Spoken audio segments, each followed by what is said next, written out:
Did you know that one of Garnet's defining characteristics is the fact that she doesn't ask any questions? Start with the letter N. Okay, what next? The letter O. Cause I didn't, and I've been a fan of the series ever since it began. Rebecca Sugar also confirmed that this was completely intentional, while revealing a couple of really cool moments where this character trait was subtly implemented. What am I? No more questions. Should we ask them what's going on? I can't. How did this happen? Similarly to how Pearl wasn't able to tell anyone about Pink Diamond's big secret, Garnet got her ability to ask questions taken away by Pink Diamond as well.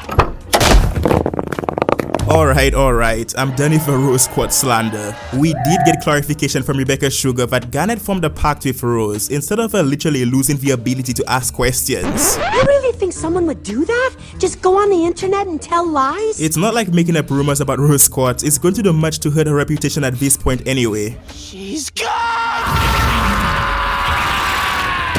Unless, what if when Spinel hit Steven with a rejuvenator, she actually reset his gemstone to the point of Pink Diamond's consciousness being fully reawakened? This would explain why Steven only began to unlock his mother's destructive powers after the events of the movie. It's because Pink Diamond was trying to regain control over her body and wipe out all of her greatest enemies like Jasper and White Diamond. Is where this video would have gone if I didn't change my mindset on Pink Diamond. She surprisingly became one of my favorite characters on the entire show well after it ended. Yeah, the 25-year-old brain patch is real and it does wonders, let me tell you. You know, I'm starting to think Pink Diamond became so troubled by the fact that she permanently scarred Pink Pearl's face that she began to develop her healing powers while simultaneously suppressing her destructive ones. Bismuth and Peridot were also given phenomenally written redemption arcs, having their problematic views slowly being changed over time. But having less than half of a show's redemption arcs actually being good doesn't exactly spark joy, and a lot of you seem to agree with me on that. This gets even worse when you realize the shocking fact that most of the characters that have wronged Steven on the show never actually apologizes to him. I'm sorry! We don't do that here. This doesn't even just apply to our boy Steven either. Apologies in general have come in extremely short supply on Steven Universe. Lapis never makes right with Peridot for destroying the barn among her other offenses before her redemption arc. You're really here. Hey. What a sick joke! Lars never makes right with Ronaldo for siding with his bullies before his redemption arc. Whoa. What happened? And you're supposed to be dead. I got better? And the Diamonds never make right with anyone for being the Diamonds. Before whatever the ending of Change Your Mind was supposed to be, it definitely wasn't a redemption arc, I can guarantee you that. And if Pink hurt you, it was because I hurt her. Thanks, Captain Obvious. We might as well settle this debate about Lassie's past right now while we're on the subject. You wouldn't say that if you knew what other people say about you! Are the cool kids even capable of being Ronaldo's bullies when you consider the undeniable fact that they were usually portrayed as being chill people? This is the question that has divided our community. Subscribe to join the Night Owls, by the way.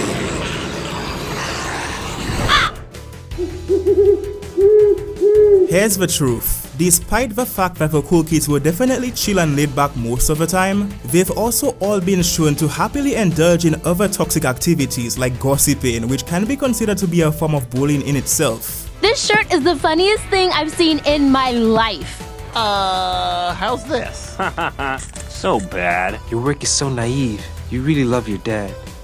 It's funny. You're all sick. Sick in the head. Buck, Jenny, and Sour Cream all ruthlessly bullied Steven during the episode Shirt Club for loving his father. And then they all bullied his father for existing. Also, this is Lars we're talking about here. Other than the cool kids, which other group of characters on the show has Lars been shown to value the opinion of? Hey, check out my shirt. Oh, that snake is nasty. Oh, yeah, I hate snakes. They don't have any arms. I'd love to read all of your thoughts on this debate, but for now, getting back on track to the topic at hand, it's so bizarre that Pink Diamond literally ended up being the only member of the Great Diamond Authority that was given an actual redemption arc. But I felt like we never really had a positive Rose Quartz moment after Steven started to investigate her past. Well, not on the show anyway. Written by Rebecca Sugar herself, Steven Universe issue number 24 not only revealed the truth behind one of the most important locations on the entire series, but being set in the middle of season 5 between Letters to Lars and Can't Go Back, it also canonically became the last time that we'd ever see Rose Quartz in a positive light. The comic issue starts off with Pearl mopping the kitchen counter. Ew! when she notices that Steven was looking troubled while flipping through Buddy's book. Hoping that Pearl would be able to navigate through the mysterious pages of a book better than himself, Steven explains to her that he was planning on surprising Connie by taking her to a new gem-related location in order for them to celebrate her recent achievements at school. Pearl naturally agrees to help Steven but gets hit with a massive wave of nostalgia after recognizing one of the entries within Buddy's book. Pearl recalls the beautiful moment that she introduced Rose Quartz to the Lunar Blossom Garden, the exact same garden that the duo would find Garnet stumbling around in when Ruby and Sapphire fused for the second time. Steven, more than happy with the idea of taking Connie to the location that he learned about from Garnet's stories, decides to warp to the Lunar Blossom Garden with Pearl in advance to ensure that the area was still in order. Steven and Pearl would be greatly disappointed, however, after discovering the brutal fact that the entire garden became overgrown and disheveled a long time ago. Later that day, Steven confides in Garnet and Amethyst about the state of the Lunar Blossom Garden,